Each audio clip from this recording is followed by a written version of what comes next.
आखिर यश जैसे इतने बड़े सुपरस्टार को अपनी फिल्मों में वल्गैरिटी और बोल्डनेस वाले सीन क्यों करने पड़ते हैं? क्या ये इनकी कोई मजबूरी है या फिर अपनी मूवी को हिट करने का तरीका या फिर हम जैसे दर्शकों की घटिया सोच? तो आज की वीडियो में हम आपकी अदालत में दिए गए यश के बयानों को डिकोड करेंगे और समझेंगे कि आखिर उनकी क्या मजबूरी है और इसमें गलती किसकी है। अब आप में से बहुत सारे लोग ये सोचते होंगे कि यश ना ये सब पैसों के लिए करते हैं, लेकिन मैं आपको बता दूं कि यश को पैसों को कोई मोह नहीं है। उन्होंने एक लंबा चौड़ा भाषण दिया इसके ऊपर कि एक टाइम में एक बंदा एक ही गाड़ी चला सकता है, एक ही कमरे पर रह सकता है, मतलब एक टाइम में एक बंदा एक तरह की फैसिलिटी को ही एंजॉय कर सकता है। गया तो पैसा गया ना, क्या करते सर एक आदमी। और उन्होंने ये भी कहा है कि कुछ लोग बहुत सारे पैसे कमा लेते हैं लेकिन उसको एंजॉय नहीं कर पाते, लेकिन उनके मरने के बाद उनकी जो औलादें हैं वो कुछ टाइम में ही सारे पैसे को खत्म कर देती हैं। सुनने में तो यश ने पैसों को लेकर बहुत अच्छा भाषण दिया है, लेकिन असलियत यह है कि यश उन चुनिंदा एक्टर्स में से हैं जो अपनी फिल्म के लिए काफ़ी मोटी रकम लेते हैं। अब यह समझ से बाहर है कि एक तरफ तो पैसों को लेकर इतना बड़ा ज्ञान देते हैं, लेकिन दूसरी तरफ इतनी मोटी फीस क्यों लेते हैं? देखो, ये तो मैं कह नहीं सकता कि यश ये सब पैसों के लिए करते हैं, लेकिन एक चीज़ जरूर कहूँगा कि यश की ये मजबूरी है, क्योंकि कुछ लोगों की पसंद इतनी ज़्यादा गिर चुकी है कि हर जगह ये वल्गैरिटी वाला कंटेंट छाया हुआ है। यश ने खुद ही कहा है कि वो कभी भी ऐसा कोई सीन नहीं करेंगे जो अपने माता पिता के सामने नहीं देख सकते हों। किसी फिल्म में कोई ऐसा सीन नहीं करूंगा जो मैं अपने पेरेंट्स के साथ बैठकर न देख सकूं। और अपनी पर्सनल लाइफ में भी वो अपनी वाइफ से और अपने फैमिली से बहुत ज़्यादा प्यार करते हैं।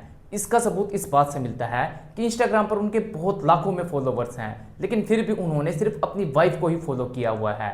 और अपने बयानों में भी उन्होंने कहा है कि उनके इस सीन से उनकी वाइफ भी अनकंफर्टेबल फील करती है, तो फिर भी उन्हें लोगों की मजबूरी के लिए ये सब करना पड़ता है।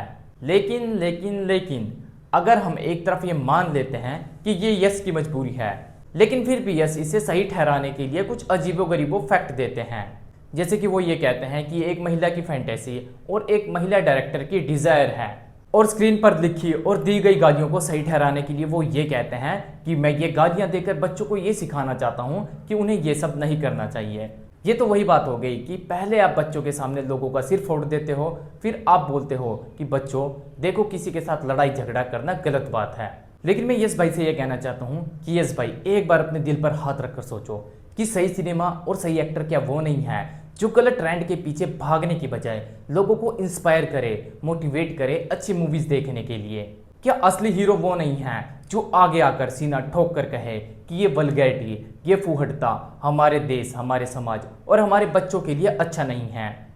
अगर आप जैसे इतने बड़े सुपरस्टार भी यही कहेंगे कि हम तो वही परोसेंगे जो जनता चाहेगी, तो फिर आप ही बताओ इस देश के यूथ को सही डायरेक्शन में कौन लेकर जाएगा? और सबसे बड़ा सवाल हमारी मेंटालिटी पर उठता है कि हमारी सोच इतनी गिर चुकी है कि हमारी नज़रों में अच्छा एक्टर वही है जो वल्गैरिटी वाले सीन करे, जो गालियां दे, जो फूहड़ता करे। तो बात यहीं पर आ जाती है कि इसमें गलती किसकी है? उस एक्टर की जिसे ये फूहड़ता वाला सीन मजबूरी में करना पड़ता है और फिर बाद में इसे जायज़ ठहराना पड़ता है, या फिर उस डायरेक्टर की जिसकी सोच जो है वो यहीं तक सिमट गई है, या फिर हम जैसे दर्शकों की जिनकी सोच दिन बर दिन ऐसी फूहड़ता वाले कंटेंट में बढ़ती जा रही है? ये मैं आपके ऊपर छोड़ता हूँ, प्लीज़ कमेंट में मुझे ज़रूर बताएं। और आप रजत शर्मा की आपकी अदालत का ये यश वाला शो ज़रूर देखें।